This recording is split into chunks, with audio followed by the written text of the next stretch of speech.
Okay, top 10 sins and struggles. This is lesson number 4. And tonight we're going to continue with the countdown of sins and struggles that you listed on your surveys. In case you're new to the class, maybe if you're watching this on video, you haven't seen the previous classes.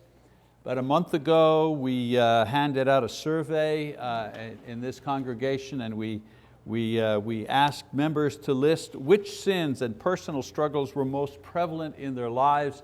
This was an anonymous survey. We didn't ask people to put their names on it.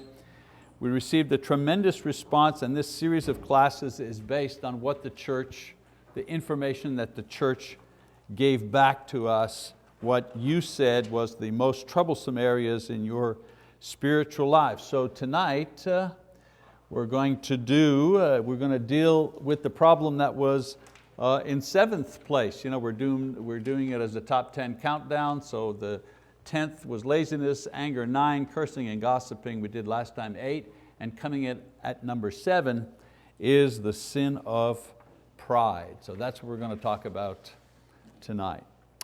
So in the Bible, there are several root words in both the Hebrew language and the Greek language that are translated as pride or proud in the English language.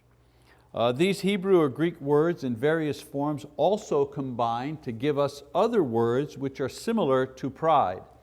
For example, the word haughty or vain or boastful, arrogant, disdainful, insolent, high-minded, and so on and so forth. You know, there are a lot of words that are associated with the idea of pride. Many words used to describe the different shades, different manifestations of pride, but whatever the words, they always go back to the source attitude, which is pride. Now the Hebrew and Greek words translated into English as the words pride or haughtiness are quite descriptive of this particular sin, like it gives you a visual description of it. For example, in the Old Testament, the Hebrew words for pride meant, among other things, to mount up, or to rise, or to swell, or to be high up, to ascend, to aspire to majesty, to presume, to be insolent, arrogant, to appear above, and so on and so forth. In the New Testament, the Greek words used to describe pride meant also to inflate or to boast or to brag. One that I thought was interesting was to consume without fire. In other words, all smoke, no fire. You know, they had this concept of what pride was, to consume something without fire. And so all of these words were used to describe the sin of pride. Now the words give us a picture and an idea of what pride is, but not necessarily how pride is a sin. It tells us what people who are proud act like, what you're looking for, but why is it a sin? Well, basically the sin of pride occurs when we, in some way, leave or refuse to occupy our proper place in God's design. So pride is usually exhibited in 3 main ways. Number 1, when we improperly estimate our worth. Paul says in Romans chapter 12, verse 3, "For through the grace given to me, I say to everyone among you not to think more highly of himself than he ought to think, but to think so as to have sound judgment, as God has allotted to each a measure of faith." So we often read or hear about people who have low self-esteem and the many problems that this personality condition produces. People with low self-esteem, it creates a lot of problems in their lives. Well, pride is it's the opposite problem. A proud person has too high an esteem of himself or herself. This heightened self-esteem is exhibited in a variety of ways. For example, arrogance. Arrogance is thinking one's rights are primary over others. The complete disregard for other people's feelings or rights and so on, that's arrogance. My way or the highway. We're going to do it my way. You get out of my way. That's arrogance. Thinking that my right to do what I'm doing supersedes everybody else's rights. Boasting, setting forth one's own talents or possessions or actions as superior because they're our actions. My way is better. Why? Well, because it's my way. That's why it's better, because it's my way. My things are better. Why? Because they're my things, and so on and so forth. Self-righteousness, assuming that our conduct and our ideas and our lifestyle are better because they stem from ourselves. Self-righteousness.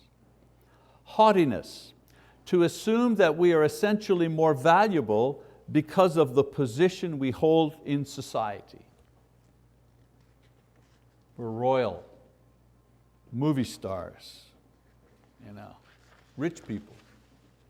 There's nothing wrong with being rich, but sometimes rich people think they're better, essentially, simply because they're rich. So there are other negative expressions of pride, condescending, self-centeredness, but you get the idea. We don't have to beat this to death. I think we understand what it means. So pride expresses itself, first of all, as an improper estimate of our true worth as human beings by ourselves. Another expression of pride is when we measure our worth by the things that we possess. John the Apostle calls this the boastful pride of life. He says, for all that is in the world, the lust of the flesh and the lust of the eyes and the boastful pride of life is not from the Father, but is from the world. Whether it's a house or a car or an education, whether it's your name or the group you belong to, we feel superior because of what we possess. Another word for this type of pride is status or class. Much of the advertising on television or magazines or whatever online, they appeal to this desire within people. They go right for this thing. The approach is very simple. The approach says in a variety of ways, if you own this, fill in the blank, car, TV, jeans, makeup, whatever. If you own this, you will be special. You will be unique. You will be better, smarter, superior, because you have this thing than those who don't have this thing. This is why some people will pay an extra 30, 40% for a product that has a particular emblem on it. We know that, right? T-shirts, without the logo, without the little alligator or whatever the logo is. T-shirts without the logo are half as expensive as the very same t-shirt that has that little logo on it. This is pride by identification, vicarious pride, pride by exclusivity. We have a circle, we're in this circle, you can't come in this circle because this circle is special, and we identify ourselves in this circle because of our name, because of what we own, whatever. So we assume a special status by associating with, whatever, name drop, product, or owning something that makes us better somehow than those who do not possess these things. A third expression of pride is self-sufficiency. This type of pride exists in the one who feels or believes that they are sufficient unto themselves. I don't need anybody. I don't need you, and I don't need them, I don't need anybody. This is the person who believes that they and they alone control their own lives, and that whatever they have or whatever they've achieved is a result of their own efforts. That's true to a certain extent, right? Again, I'm not criticizing successful people who have worked very hard to arrive at where they have arrived. I'm I'm not saying that at all. But to think that your success and what you have is only because of what you have done.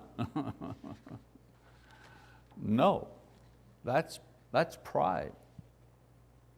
These people take great pride in their accomplishments and they agonize over their defeats. You see, if you're 100% responsible for everything you have and your success, if that's how you think, well then you're also 100% responsible for your failings.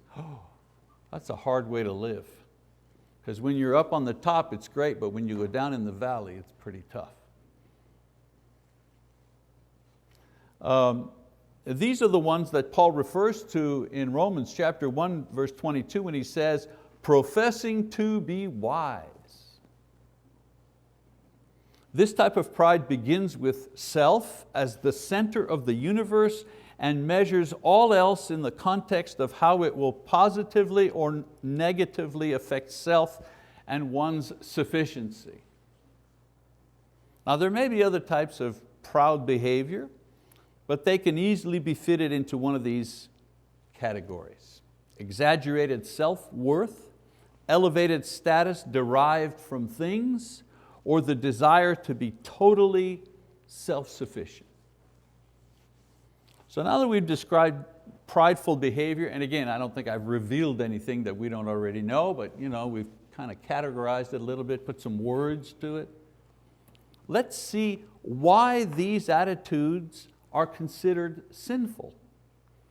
We know that the word sin means missing the mark, so let's discuss how these types of behavior miss the mark established by God. Here's the thing, God is the one who established what the target is, not man. That's why the original word in the original language, that is translated into English, sin, the original word means there's a target, and whatever you've done, whatever you've said or done, your attitude, your actions, whatever, have missed the mark. Why is it sin? Well, because God is the one that establishes the mark. Okay? So let's look at exaggerated self-worth. When we exaggerate our true value, we basically are guilty of lying about ourselves. That's the sin. Pride, in this sense, is a delusion about self and who we really are. This false sense of self begins in our hearts. Jesus says in Mark 7:21, from within, out of the heart of men, proceed the evil thoughts, fornications, thefts, murders, adulteries. What else? Pride. I think I've got it on the next slide here. No, but if you go on, he mentions the word pride, comes from the heart. Isaiah the prophet explains that the root of pride is the desire to leave our place beneath the sovereignty of God and rise to a new and a higher place, even putting ourselves above God in some instances. In Isaiah 14, he writes, how you have fallen from heaven, O star of the morning, son of the dawn. You've been cut down to the earth, you who have weakened the nations. But you said in your heart, I will ascend to heaven. I will raise my throne above the stars of God, and I will sit on the mount of assembly in the recesses of the north. I will ascend above the heights of the clouds. I will make myself like the Most High. Nevertheless, you will be thrust down to Sheol, to the recesses of the pit. Those who see you will gaze at you. They will ponder over you, saying, is this the man who made the earth tremble, who shook kingdoms? Interesting passage. Isaiah here is talking about a king. Okay? But in a prophetic sense, in a spiritual sense, he's also talking about Satan. And he's saying the sin, you wonder, what was the sin that the angels made? The sin was he tried to elevate himself.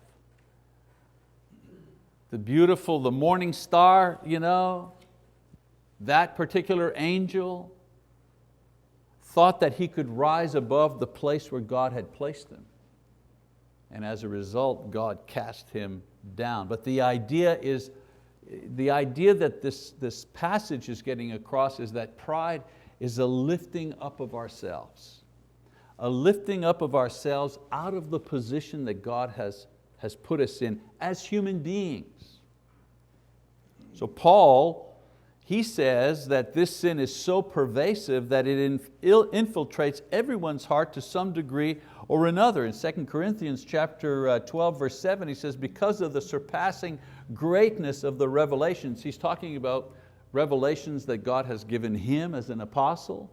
So he says, because of the surpassing greatness of the revelations, for this reason, to keep me from exalting myself.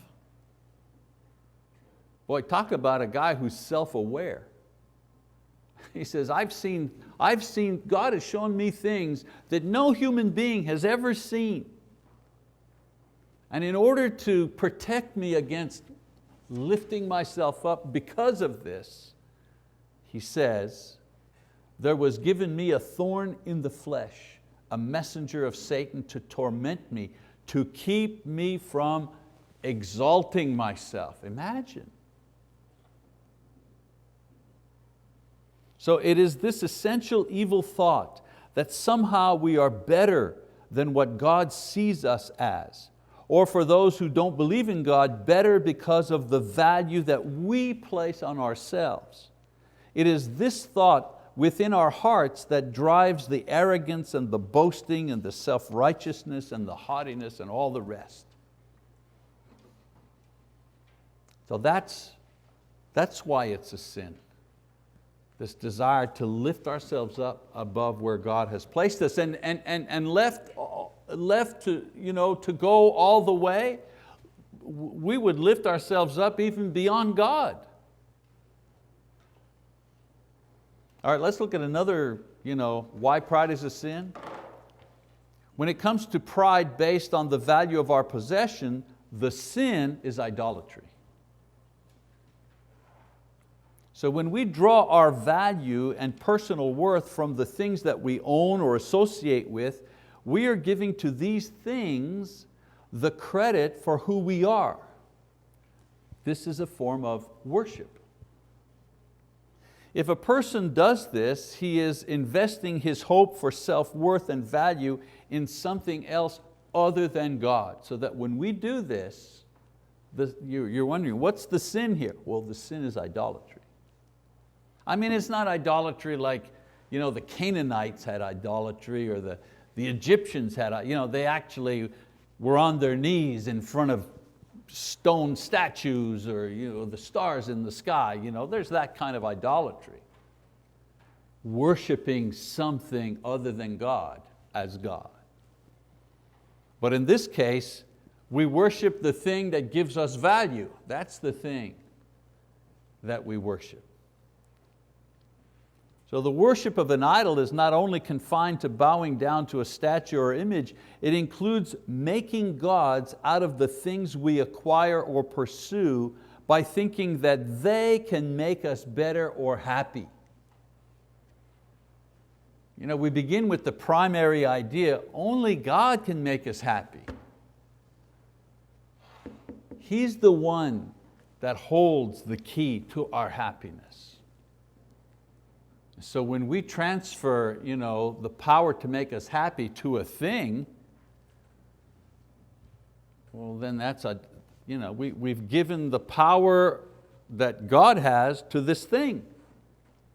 In the end, drug addiction, alcohol, so on, at the beginning, when that begins, they say, where's the sin? Well, yes, you're harming your body, but the essential spiritual sin is idolatry. You're giving to that substance the power to make you happy.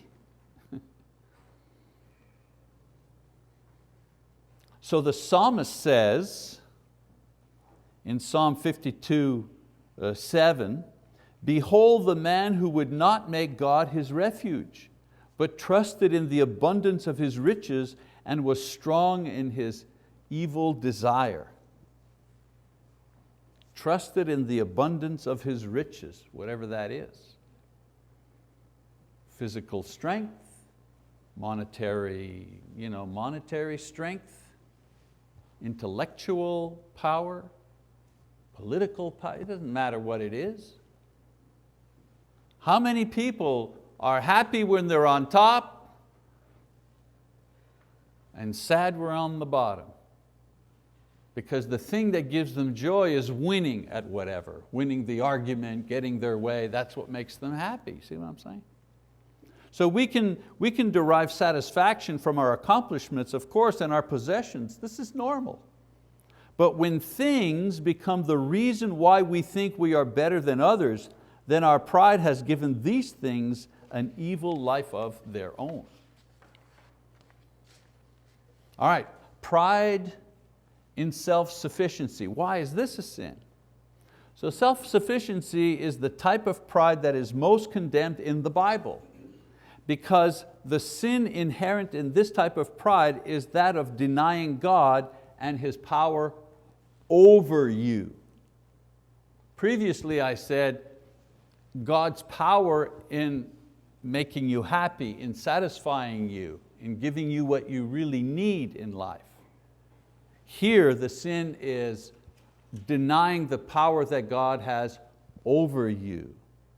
Exaggerating our worth or elevating our own worth through things are sins which are committed with the knowledge of God.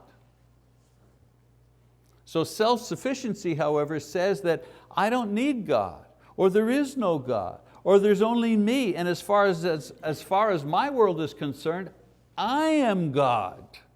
You know, when somebody says, nobody's going to tell me what to do, well, they've just basically said, oh yeah. I mean, if I were God, I'd just be looking around for somebody to say that, you know. Make my day, go ahead, please say it. You know, I've got some thunderbolts I want to send your way. You know? So this dangerous sin is condemned vigorously throughout the scriptures. For example, in Job 37:24 he says, therefore men fear him, he does not regard any who are wise of heart. It's not that, here he's not saying God doesn't like people who are wise, of course not. Here wise of heart means He doesn't regard those who think they're too smart or smarter than He is, or so smart that they don't need Him, or so smart that they don't think He exists.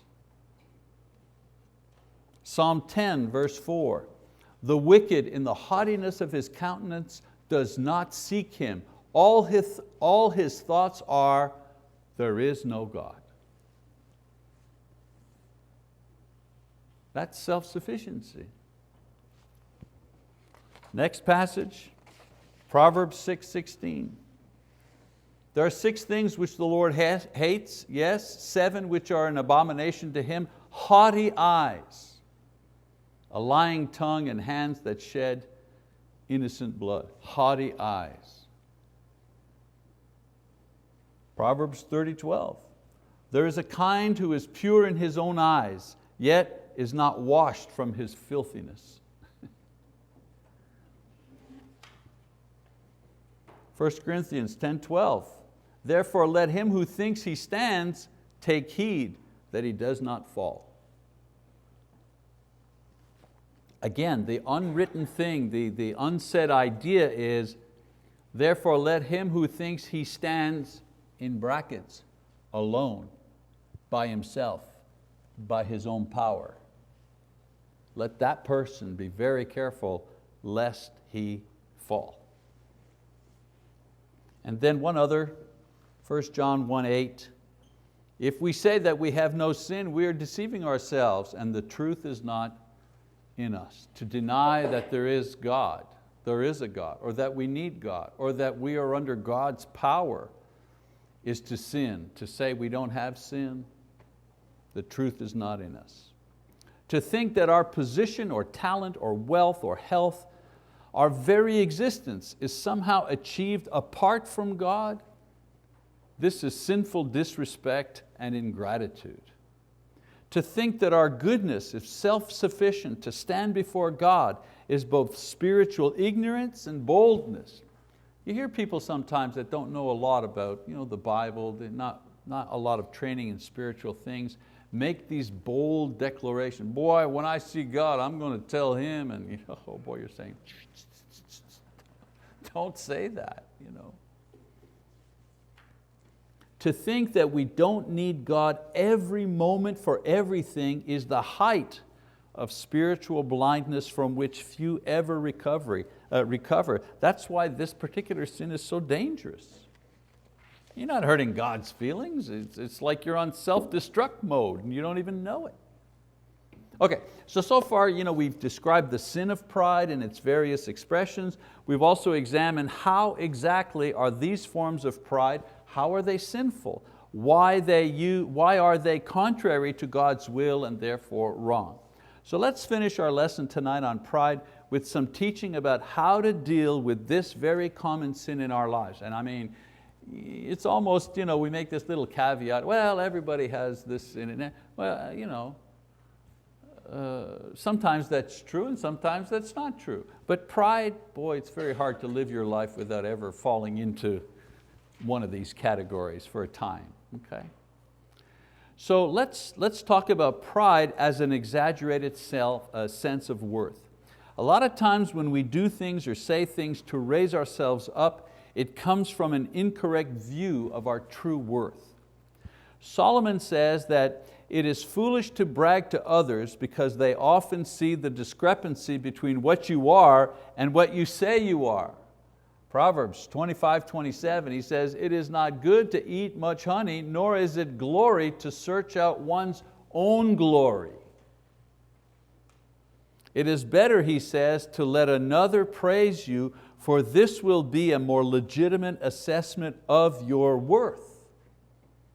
Proverbs 27:2, let another praise you and not your own mouth, a stranger and not your own lips. And you know what? When somebody praises you, just say thank you.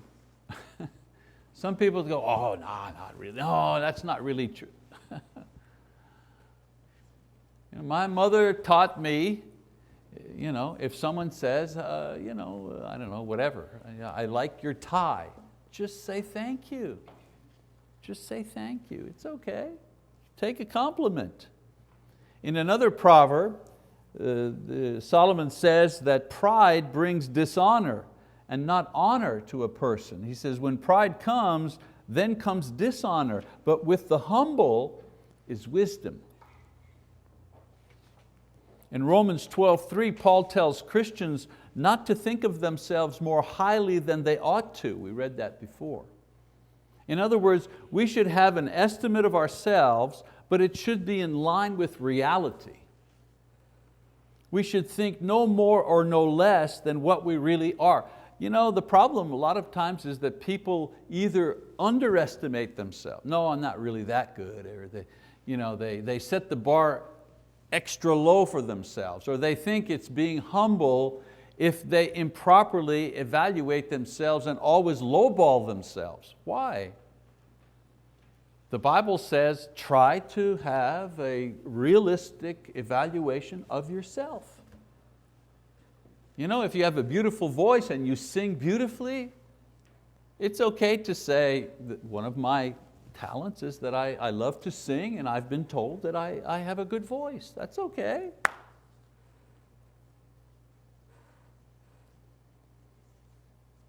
In other words, we should have an estimate that equals reality. We should think no more but no less than what we really are.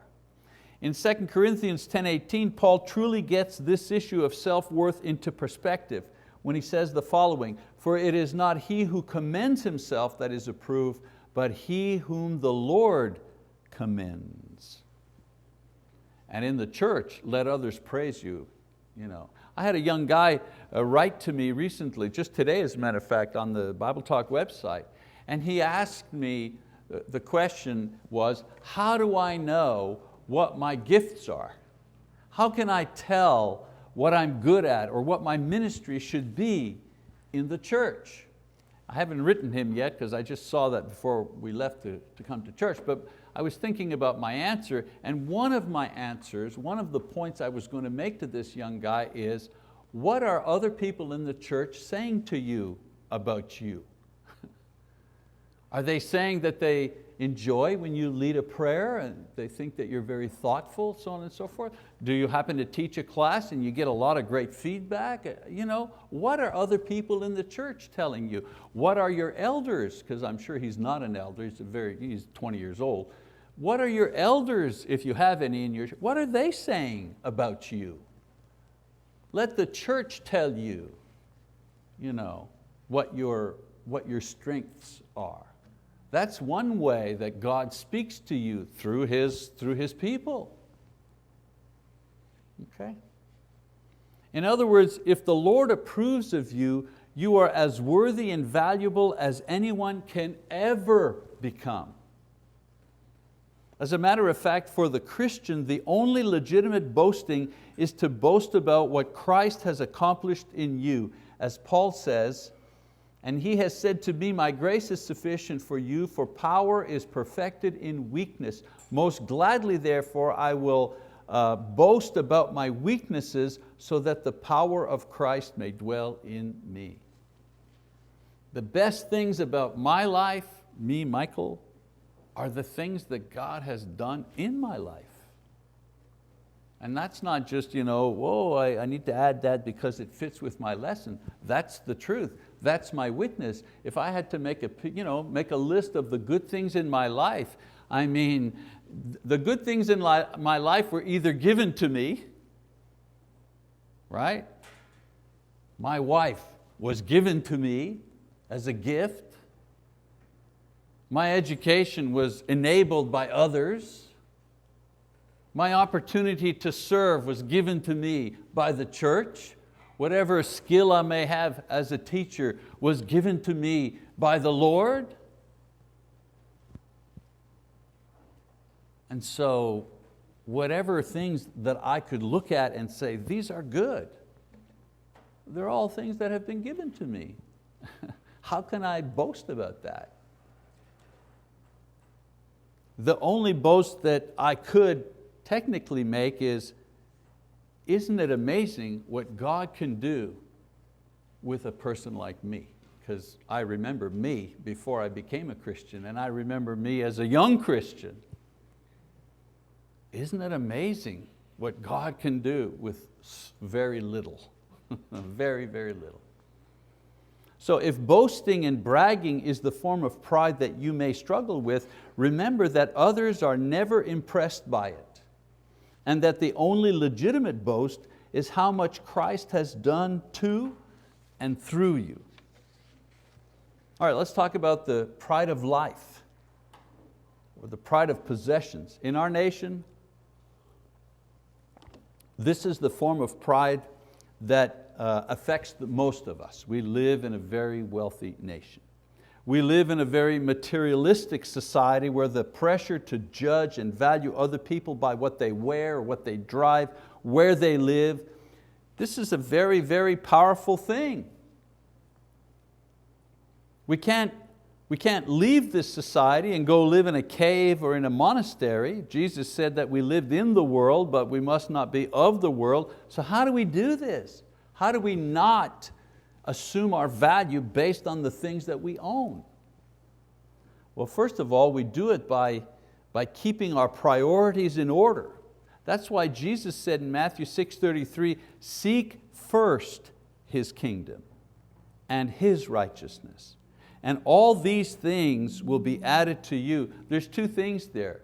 Aside from seeking first God's will for my life, people are always saying, I just want to know what your will is for my life. And there's my life from here to 29 years from now. But that's incorrect. It's, Lord, what is your will for my life today? Because I don't have tomorrow, just today. What do you want me to do today? How shall I act today? That's the priority. The other thing that's interesting is that He says, this is your priority, this is your work, this is where you invest your emotional and spiritual energy into figuring out, Lord, what will you have me do today? And when you do that, He provides the things you need. Sure, we work, we get a job, we save our money, of course, we understand that. But He provides, in the sense, He provides through the opportunities, He provides in His own way. But there's an interesting thing here. It says He's going to provide the things that you need. Well, and He also provides how much of it you have. He provides how much of it that you have. So we need to keep our priority in order. First the spiritual, God's will, God's work, God's purpose. This is your first priority, and then He's going to provide in His own way the things that you need. Don't work for things. Don't pray for things. Don't be anxious for things. Work for Him. Pray for the knowledge of His will. Be anxious to do what is right. He's going to provide the things. And I know that's not easy sometimes, when the bills are coming in and the payroll is less than the bills. But on the day that the payroll is less than the bills, that's the problem for that day. And the prayer is, Lord, today this is the problem that I have. What will you have me do? How can I resolve this? Help me in this. Okay, we've got to move a little bit. Let's talk about pride as far as self-sufficiency. How do we overcome this most dangerous form of pride? Well, if you've recognized that you fall in this area, the fact that you actually see it, boy, that's a sign of hope. Like all sins, acknowledging is the first and greatest step. So I believe that there are two ways that God deals with those who are self-sufficient. That's their pride. Nobody's going to tell me what to do. I'm the boss, that type of thing. First, He warns them. He warns them. Psalm 49 verse 10, He says, for He sees that even the wise, meaning the self-sufficient, for He sees that even the wise men die. The stupid and the senseless alike perish and leave their wealth to others. And then in Matthew 23:12 He says, and whoever exalts himself shall be humbled, and whoever humbles himself shall be exalted. So the first thing that God does is He warns us about this stuff. Through His word, through His people, God warns us of the danger of this as well as every other sin. So some people hear the warning, they repent, others ignore it to their own destruction. And then secondly, He disciplines people who have this problem. Sometimes God breaks a person down through trials and sorrows so that person will learn to lean on God. I can tell you in my own life, trying to do it my way, I can remember one point, no job, no money, no car, no home. I was living with a family. I was working for a roofing company, a private roofer. This is after years and years of abuse, years and years of living drugs and alcohol and craziness and all that kind of stuff that got me to the point where I lost everything, nothing left, nothing, no family, no money, no car, no job, nothing. And I was living with this family, and the dad gave me a job working on his crew. And my job was to run the truck from all the junk around the house, all the shingles and all the trash, and I'd pick all that stuff up in the truck and I'd drive it out to the dump. And then I would dump the stuff and I would come, that was my job. And I remember the day when finally in my head it clicked, okay, you're God and I'm nothing. Because I was at the dump, standing in the truck, having just dumped stuff, and I was looking out at other people who were dumping stuff, and I saw a couple throwing stuff away, and I saw them throw a jacket away. And I looked at the jacket, and don't forget now, I mean, at one point in the 1970s, I was making $100,000 a year for the company that I worked for. This is in the 70s. And now I'm standing in this truck and I'm looking at a jacket that this person has thrown in the dump with all the birds, foraging for the trash. And I'm thinking, I think I'm going to go for that jacket. And I looked over and there was another guy looking at the jacket, and we were about to race in the dump to see who would be first to get the jacket. And it was at that point in my life when I finally said, okay, there's no lower than this. I can't get lower than this. You're the boss. You're the boss. I'm not the boss. You've made me into nothing, less than nothing. And it was after that experience, that I came back to Montreal, blah, blah, blah, started reading the Bible, eventually was converted. In the end, what God wants is for us to completely rely on His word, His provision, His timing, His mercy, His Son, His church, in order to become whole and pleasing in His sight. And so we lose our self-sufficient streak of pride when we are often in His word, often in prayer, patient for His will to be done, kind and generous towards others before self, following His Son, serving His church. A lot of things there, a lot of ideas. When this is our lifestyle, we have learned to die to self and to live for Christ. And pride, believe me, pride will never ever again be the issue in our lives. Just think back to your own lives, the lowest point. Just think back to your lowest point and ask yourself, did my pride help me or hurt me at that point? Okay, so much for number 7. We'll move on in our countdown next week. Thank you for your kind attention.